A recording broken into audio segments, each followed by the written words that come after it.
Hello, everyone. How is everyone doing? Thank you for joining me. Today, I'm going to be talking about four of the 90s perfumes that I have in my collection and I love so much. Some of them I have repurchased twice, and some of them, even though I've got it in my collection, they're just in the background. And whenever I feel like I just sniff it because they don't, one of them is no longer in production, or two of them is no longer in production. The newest ones first, and then we work our way to the oldest one, the oldest of the perfume. So, our first perfume I'm going to talk about is this one, the G by Giorgio Beverly Hills. This had come out in the millennium time, 1999. That's how I remember it, and I think I bought it then as well. Actually, I think this one was gifted to me. So this one represents the end of the 90s, yes, and it's a flashy, sweet, and sets a high energy tone for the whole. I have This is my third bottle of this. As you can see, I use this, and I found out they don't produce this one anymore. So if there's any last kind of production bottles out there, grab them, because this doesn't last. I would say it's a beast mode, but it has high projection. I would say about 5 to 6 hours in the clothes. I can't remember on skin, but it just brings me back memories in my 20s. Honestly, it's just so nice. I just love it. I wish they did produce it still. Unfortunately, they don't. Um, the key notes is pineapple, melon, and orchid. It is a sweet, fruity, and unapologetically loud. That is what I was saying. Definitely a classic kind of 90s vibe with the design. It's like a ballroom. It just reminds me of someone going to the Oscars and the way they just the silhouette of a dress. And honestly, I love this perfume. I have kept one on my Amazon. There is one selling for over £20 on Amazon. I will purchase another one because I can't live without this one. This just reminds me of back in the, when I just want a fresh, quick go-to perfume. This is one I grab mostly, really. And it's such a shame that this one's not in production. But yeah, this is my favorite, absolute favorite. Yep. I'm gonna spritz a little bit because I've only got. Just wait for the alcohol to set. Yep, it just takes you back to that time. To this day, the scent just brings me back to my 90s when I had carefree era, no kids, nothing, just living life to myself, selfish era, and just takes me back to those days. Yep, I definitely want to go this. I think this one is, whoever knows this perfume, you know it. It's not really talked about much, but it just gives high energy. That's what I would say. High energy, fresh, vibrant. I wouldn't say it's a winter perfume, especially with all the fruity notes in it. Pineapple, melon, orchid, definitely summer vibe. A very energetic perfume. That's how I would describe it. And loud. So yeah, definitely gonna purchase this. So this is one of my oldest perfume, but newest in this collection. So it's not that old. This was in 1999, as we were saying. The next one would be the late 90s Ralph Lauren. Now, this one also was gifted to me. It was gifted to me at Christmas by my work colleagues. And honestly, this one is not something I would have bought back then. But because this is in my collection, this, when I smell it, this is the original one. I've never repurchased this one. This one, can you see the juice in that one? This one I never spray on myself because look how old this is. This was given to me in 1998 as a gift from work, and I used it then, as you can see, but it's not something that I repurchased again. It is a nice perfume, definitely. When I smell it, it just reminds me of my work days back in the 90s, about sporty, athletic. That's what it was advertised for. It's not in production anymore. They say that it's not in production. It is discontinued. So this one is a 90s cool girl energy, sports chic. is a Tommy Hilfiger jeans and oversized sweatshirts. That's when you spray. It's a daytime, sports day kind of perfume. um, Ralph Lauren don't do perfumes anymore. I believe they just do clothing. So this has been discontinued. But when I do smell it, it just reminds me of my work. Completely takes me back. This is, God, how many years? 25 years ago or something. This perfume, and I still got it in my collection. And with me, I'm a hoarder. I don't know why I don't get rid of it. When I smell it, it just takes me back to that time. That's why I don't get rid of smells. I've got this thing with smells, and I love it. And look at the juice in that. It's gone so thick. I wouldn't spray it on myself, but I'll put it on a card or something.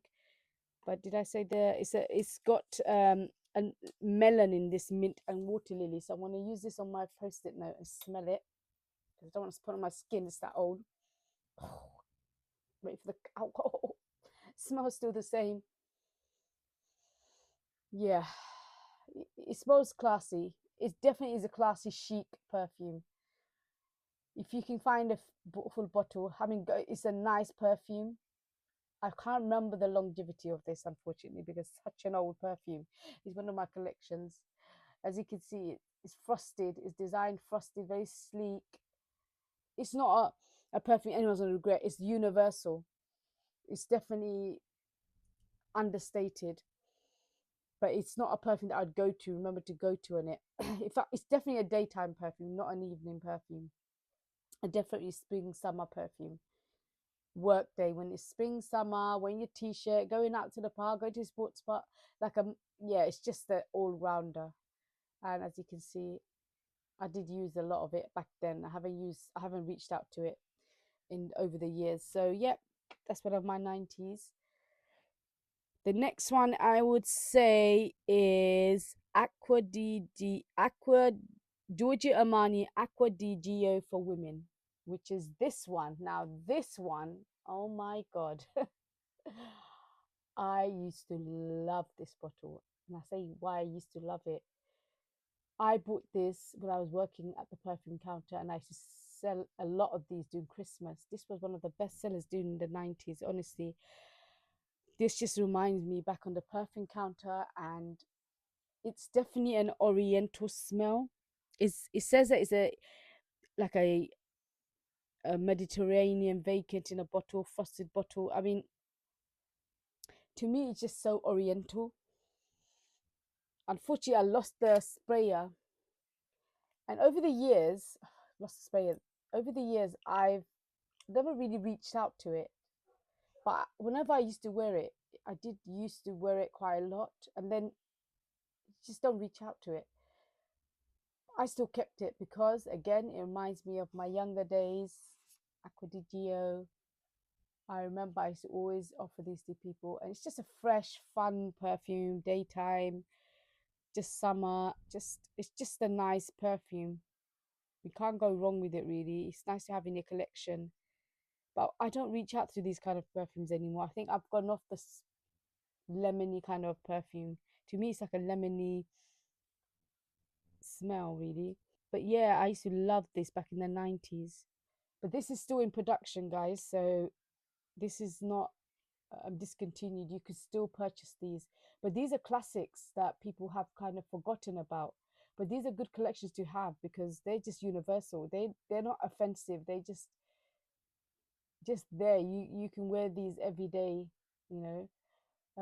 I remember this did last a long time. And Miss Giorgio Armani, can you believe it? I mean, yeah, it's definitely. I think they changed the packaging as well. I think the whole packaging has changed as well. It's still green, but this is the original packaging. And I will not be purchasing that. I don't think I will because I'm not in love with it as I was back in the 90s. As they say, your sense of smell, tastes, and your smell changes over the years. The sense of taste changes over the years. You evolve, and I feel like this one's been left behind in my trail, but I do often sniff it and reminds me. It just takes you back to those days. And yeah, I'm a sucker for nostalgic memory lane stuff, I guess. So yeah, I did enjoy this, and you can see by the bottle, I haven't purchased a second bottle of this ever. This is my original bottle, and I kept that because this is all sentimental things to me, I guess. So that's why I've kept it, and I thought I'd do a video on these bottles. I love it though. Yeah, I've got all these vintage collection here. Absolute brilliant to this day. Eternity by Calvin Klein. This is one of the oldest ones that I've got. I didn't know how old it was when I bought it. I bought it during Christmas time. And this one was, I didn't know this. It was 1988 when it was first out. And I bought this, I think 1998 or 1999. I bought this. This is the original one I bought, by the way. Can you believe it? And I paid £52. I still remember because this was one of the expensivest perfume back then I purchased. It was £52, this bottle. And I have to say, oh my God, this was the best perfume I've ever had and purchased back then. And to this day, I will say this is the perfume that I go back to. And I know I'm sad to say I use this perfume to this day, not on my skin, but on my clothes because how old it is. I bought this in 1998 or 1999. And I tell you something, this perfume to this day, this has not gone off. This smells just as good as I bought it. It's an odor perfume. I don't know what they use in this, but all the others, like for example, this one's gone off. You can smell it's gone off. Even that one I don't use, it's gone off. There's a smell to it that is, you can tell it's gone off. This one hasn't gone off. I don't know what it is, but I love it so much. I sprit it on not on my skin, on my clothes and my coat, and the longevity, the projection, the stillage, you can't beat it. It's so classic. And I'm shocked that it's still in production. I'm not shocked really. I mean, yeah, it's probably sells a lot, but it's still underrated. The young people don't really talk about this because they just probably forgotten about it. But I love it. I even got a backup bottle because I love it so much. And I'll show you. Oh, I haven't opened it because I want to keep it intact. This is my original bottle because I'm so scared I'm going to run out of it. And whenever it's on sale anywhere, I purchase it because I love it. I haven't opened it. It's brand new. I might do an opening another video about this one. This is my style of, actually all of my perfumes. I would say this one holds dear to me because when I was working in the 90s, I was young and I didn't have money at that time. I mean, I was just earning my early jobs, and purchasing the £52 perfume was like how you purchase £100, £150 perfume today's day. It's quite steep for a young teenager, late teens, purchasing such expensive. I had to really think about it over. Should I buy it? Should I buy it? It's £52, so expensive. But it's one of the best invested perfumes. I mean, how many years does it last me? Honestly, look at that. This is gone so thick. And to this day, it hasn't gone off. You can tell whoever the designer or the perfumer did an excellent job. I haven't actually given you the notes of this one. If anyone smelt it, it's got carnations, green sage, and lily of the valley. It says that they're supposed to be representing minimalistic, clean, and elegant. Yeah, this is one of my absolute favorite. And I've got a backup bottle, 100 mils. And do you know what? I have not paid £52 for it this time. I paid £28. It's not bad. When I saw it for £28, I thought I need to get it. Absolutely love it. So I hope you guys enjoyed my 90s walk down memory lane of all my perfumes. But this is absolutely my favorite, as I said. And this one, I need to get another bottle of this one just because I cannot live without it, I don't think. That's why I don't use it much, because I only got this much left. So when I'm in the mood, I spritz this. But this is the superstar of all. Out of all my perfumes, all the perfumes I have bought, this is so sentimental to me. I don't know how many perfumes I've got. I've got so many perfumes, but this one I can't live without as well. That's why I buy another purchase. But this is a superstar. If I had to live with one perfume for the rest of my life, it's going to be this one, just because it's got such longevity. It's good quality juice. It lasts ages. It's not a cheap smell. It's a universal smell, and that's how I would love to smell. And the projection, oh my god, it is a beast mode. I have to say, I remember this is way back. I went to someone's house, a friend's house, and what happened was I entered one of my friend's sister's room, and my her sister, when we left the room, her sister said, "What's the perfume that your friend's wearing?" Because she could smell it down in her room when she came back. It left a trail. That's how strong this perfume is. But like I said, people don't talk about these. These are old classics that I think people's nose and smell has evolved as well. People like gourmand perfumes nowadays. They love, what else do they like? They love the tobacco. They love the oud. They're very much in style. But if you want to go for something classic, universal, definitely this. It's definitely a good investment to have. It will last you a long time. But yeah, thank you so much for watching.